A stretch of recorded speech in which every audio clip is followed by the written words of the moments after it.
Okay. Um. So yeah, after the incredible Women's Royal Rumble match won by Ronda Rousey, we get a pretty boring Raw Women's Championship match between the champion, two-time Raw Women's Champion as well, Becky Lynch, who recently won it from Oscar, I think. Or she won it quite recently back because I remember the first stint ended after WrestleMania. She had to give it up because she was pregnant at the time. Um, she's obviously dating Seth Rollins as well. Um, she was pregnant at the time. She had to give up she relinquished the Raw Women's title to Oscar, and I can't remember when she won it back. So yeah, but she's two-time Raw Women's Champion, and she defeated Doudrop, who is best known. Oh God, come on. She's best known for being on NXT UK, wrestling on the indies such as World of Sport, World Wonder Ring Stardom, uh, former ICW Women's Champion, two-time Women's Champion in ICW. Um, you know, first ever bisexual wrestler in WWE though. That's pretty cool. Um, Sonya Deville, first ever lesbian in WWE. We've got a first ever bisexual in WWE. That's cool. You know, it sounds very arsehole for me to say, but it really is cool. That diversity and inclusion that WWE are doing. You've got Sonya Deville, who's a lesbian in WWE and wrestling. Well, was wrestling. And then you got Doudrop, who is wrestling, and she is bisexual. So cool. But anyway, Raw Women's title match. Not really much of a story. It's just big girl versus little girl kind of logic, kind of story thing. Um, Doudrop versus Becky Lynch. Pretty boring match. I'm not gonna lie. It was not special. Quite convincing Becky Lynch performance. She hit the top rope exploder and that was it, which is basically just a rock bottom from like the second rope or some shit. She wins the match pretty convincingly. Not much to say. Becky Lynch heads into WrestleMania 38 with the Raw Women's Championship, which is great. um, I the way it's going, it's definitely going to be probably Ronda Rousey going to beat Becky Lynch at WrestleMania just to get that big victory. You beat me at the last WrestleMania before the pandemic, obviously Mania 35 in 2019. So it's all probably set up for Ronda to get revenge on Becky Lynch. Obviously, Ronda's gonna probably have like a match with Charlotte Flair at Chamber or Fastlane or whatever, um, just for the sake of it. Next match was for the WWE Championship. First time ever of this meeting. Two former MMA stars, UFC versus Bellator. Bobby Lashley against Brock Lesnar, former Bellator star Bobby Lashley. I don't think he won a world title there. Former US champion, former ECW champion. Bobby Lashley, former WWE champion as well. Bobby Lashley, former TNA World Heavyweight champion. So yeah, against former NCAA World Champion, former UFC World Heavyweight Champion, former IWGP Heavyweight Champion, former WWE and Universal Champion, Brock Lesnar. Brock Lesnar was WWE Champion coming into it, and why not go against Bobby Lashley? I thought it was a good match. The ending though was pretty impressive. I actually thought Brock was probably going to convincingly retain, and then it'll be like a title versus title thingy for Mania. Brock versus Roman.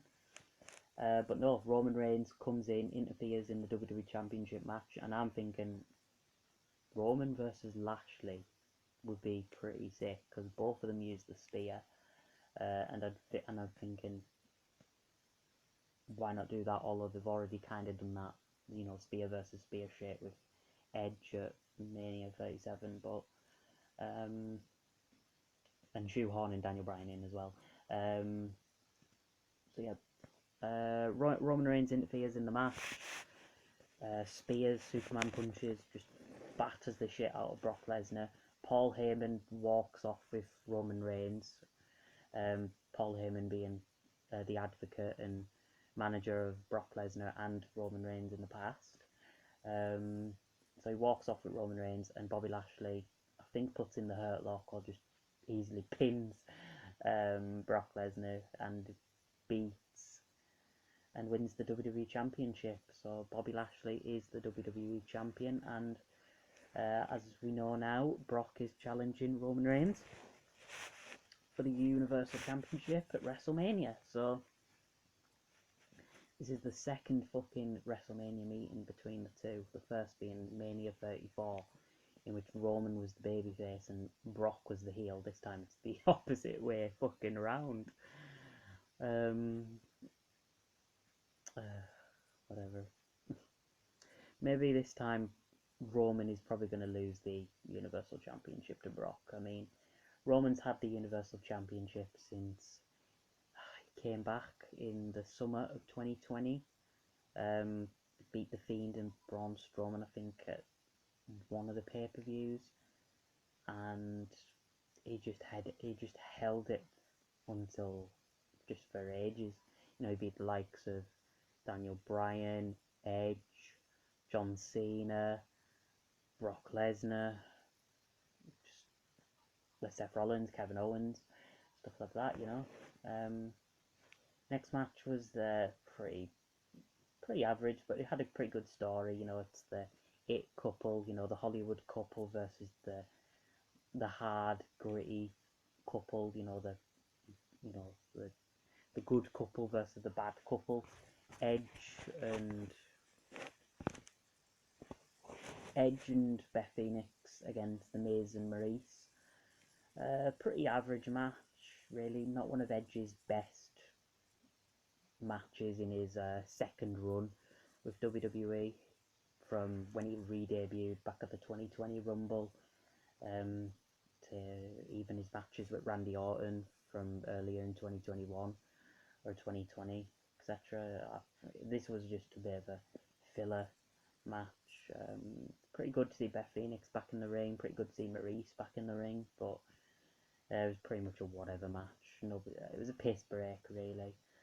Just before the Rumble, and that brings us on to the 30-man Royal Rumble match for a world title shot at WrestleMania. That fucking stipulation's been done ever since the 93 Rumble, since Yokozuna last eliminated the Macho Man, Randy Savage. That was when Royal Rumble victory made sure you get a title match at Mania. So let's get into it. First entrant, AJ Styles. Second entrant, Shinsuke Nakamura. What a fucking brilliant two to start off with. Obviously, these two very well familiar with their feud in 2018 in WWE, but also their prior history in New Japan Pro Wrestling. You know, Shinsuke Nakamura, a former IWGP Heavyweight and IWGP Intercontinental Champion, and AJ Styles, in his first night in New Japan, won the IWGP Heavyweight title, so cool. He's also a former WWE and TNA World Heavyweight Champion, is the phenomenal AJ Styles. 6 eliminations, the most of any in the Rumble of this year. Incredible. Of course, made his WWE debut in 2016 in the Royal Rumble. Nakamura came in at number 2. He was eliminated quite easily, I must say, by AJ Styles. Of course, Nakamura, current Intercontinental Champion. And number 3 is Vince McMahon's favourite wrestler at the moment, Austin Theory, an NXT upstart and not much to say. Number 4 was fellow TNA alumni, longest reigning TNA World Heavyweight Champion in the history of TNA, Robert Roode, former Raw Tag Team Champion and United States Champion and NXT Champion in WWE. Him and AJ had a pretty good little thingy, you know, a nice little TNA chant going off in the background, a bit of Fortune 4 for you. But nah, AJ quickly eliminated Roode. Next was Ridge Holland, who I know fuck all about. I think he's an NXT upstart, so whatever, he got eliminated by AJ Styles. Next was Montez Ford, former Raw Tag Team Champion and one half of the Street Profits. Goes out with former SmackDown Women's Champion Bianca Belair. Damian Priest came out, another NXT superstar, best known for teaming up with reggaeton singer Bad Bunny against The Miz and John Morrison at a WrestleMania. He lasted quite long in this Rumble, actually, which was fair play for Damian Priest, currently on Monday Night Raw. Number 8 was Sami Zayn. He got eliminated by AJ Styles pretty easily.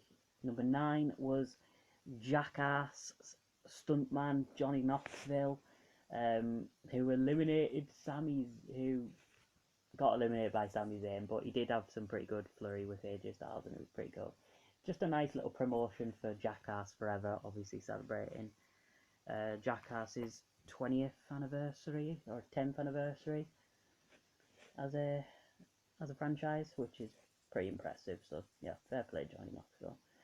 Number 10 was Angelo Dawkins, another part of the Street Profits. Again, didn't last long.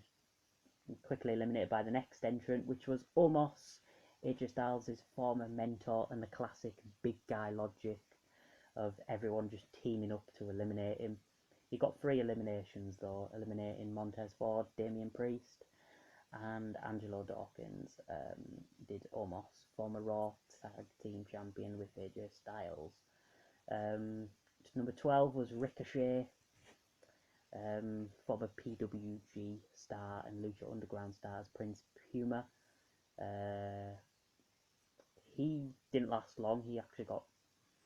He did get 1 elimination though, so he just came and went really.